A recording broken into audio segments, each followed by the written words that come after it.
Magandang araw sa inyo! Welcome po sa ating new vlog. So, another day, another vlog na naman tayo.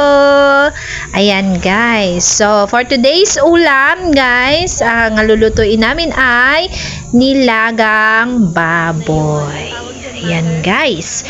So, ano pang hinihintay natin? So, tara na, simulan na natin ang pagluluto ng nilagang baboy. Napakasarap naman ng ulam na ito. Hello guys! So welcome back ulit sa ating vlog na ito. So, meron tayong panibagong lulutuing ulam. So, tara guys, samahan nyo ako. Let's go! Guys, so ayan. Nandito na yung ating lulutuing ulam. Ayan. Ito guys.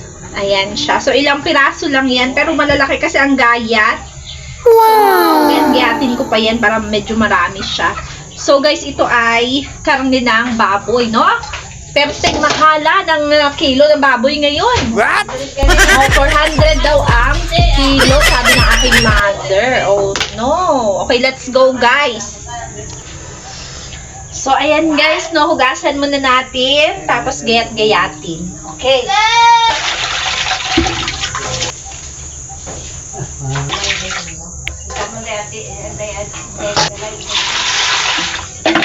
Oh, dapat ngayon nag-live ako.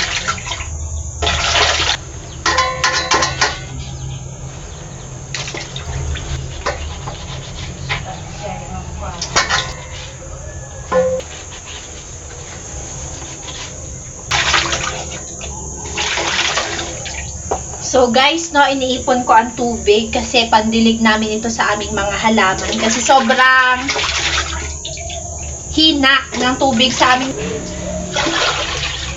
Nagaigib pa yung papa ko. What dyan ang gamitan? Polio, guys. Repolyo.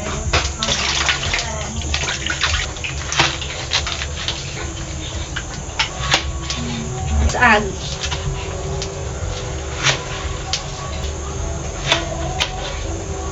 Guys, ang bawang katutak na sibuyas.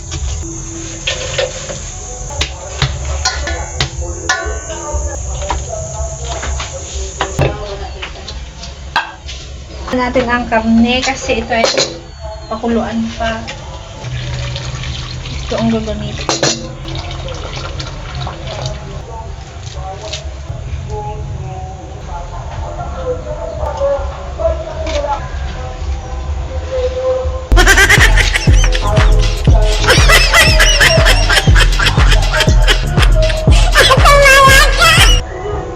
This moment guys ay nilagay na natin yung ating kaldero. Ayan siya guys. Tingnan natin. Mainit na ano. Ayan. So may mga dumi-dumi siya. Ayan. Mamaya pag kumulo yan, tatanggalin yan yung sa taas niya yung parang dumi nung karne ng baboy. So yun lang muna guys. Ayan guys, ginatanggalan na namin ng itim. Ayan na yun. Anong tawag dyan, mother? Waste residue. What? Oh, yan. Basta yung itim-itim na yan kasi yan ay madumi. Madumi yan. Yung sa dugo yan ng baboy. Tinatanggal namin yan, guys. Siyempre, ayaw natin kainin yung madumi. Buti pa si mother. Si mother ay G na G sa aking pagbablog. Sana all. Ayan, guys. So, guys, no, lagyan natin ng asin ng ating nilagang baboy. Okay, so nilagang baboy ang ulam natin sa araw na ito. Okay, so lagyan natin asin. Let's go, go, go. Any asin, lagay natin. So, kunti lang kasi lalagyan ko pa yan ng patis. Diba? Patis na lagyan natin. Taste test muna tayo. Taste test.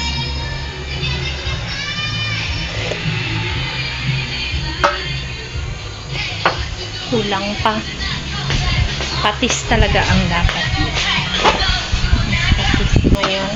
Wala tayong videographer, guys. Ayan.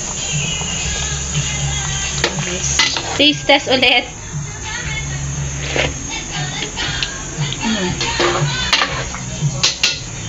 Okay na yung patis. Pero asin kulang.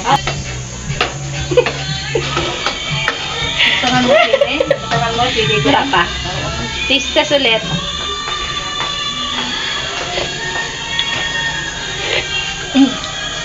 Pwede na. Lagay na natin ang sili, guys. Para ready na. Tikman. Taste test na si Mother.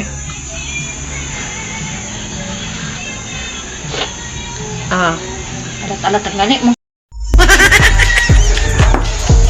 Ayan. So, may biniling prutas ang aking mother. Ayan, guys. Avocado. At meron din tayong sweet potatoes. Ayan. Or kamote.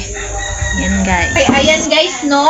So, lagyan na natin ng durog na paminta. So, buo ito dinurog kasi mas flavorful kapag ganito yung nilagay. O, sige, let's go, guys.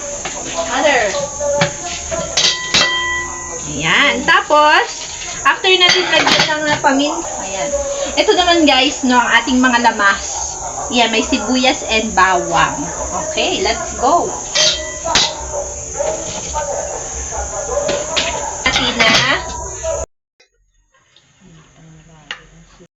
Ayan, guys, ang nilagang baboy. Talaga namang siksik sa gulay, guys, oh. Hala, napahintay nyo, guys. Kain tayo. Kain tayo, guys. Isang thank you, Lord Jesus, na naman sa biyayang ito na aming natanggap sa araw na ito. So, ayan, guys, no? So, nilagang baboy ang ulam namin na may sangkatutak na repolyo. So, syempre, guys, na bago magtapos ang video na ito, syempre, magbabahagi muli ako ng salita ng Diyos, no? Habang kami dyan ay nakikita nyong kumakain. Okay, so let's go! Ito ay sa Malakay 3:10, New International Version. So anyway, bago ko basahin ang buong text, no? So bakit sinasali ko kung anong version? Kasi there are a lot of different versions or translations ang Bible natin. So merong New International Version, ito yung ginagamit ko. Meron ding New Living Translation, the NLT. Meron ding ESV, the English Standard Version. Meron ding King James Version, meron pang New King James Version. Yun lang po yung alam ko. So, marami version yung Bible. So, pero yung naisipahayag ng Bible ay same pa din naman. Meron lang pagkakaiba sa ibang words, pero same pa din yung meaning. So, basahin ko lang, guys, muli kung ano yung nakalagay, no, sa Malakay 3:10. So, bring the whole tithe into the storehouse, that there may be food in my house. Test me in this, says the Lord Almighty, and see if I will not throw open the floodgates of heaven and pour out so much blessing that there will not be room enough to store. So, ibig sabihin nito, guys, no, ibigay natin yung buong tithe. So, ilan ba yung tithe na dapat ibigay natin sa Lord? Syempre, ito yung ikapo or 10% of everything that we had. No, ito man ay galing sa trabaho natin, sa ani, kung saan man galing yan, basta every 10th of it ay paibibigay natin sa Lord. Yun yung tithe na tinatawag. So, iba pa yung offering. Tapat ang Diyos sa atin, no? Ang dapat lang natin gawin ay maging tapat din tayo sa Kanya sa pagbibigay sa Kanya. Bubuksan niya ang bintana ng langit at ibubuhos ang masaganang pagpapala. Yun lang for today's video, guys. So, thank you for watching. So, like, comment, share our videos, and follow me kung hindi ka pa nakafollow. Yun lang, guys. Bye!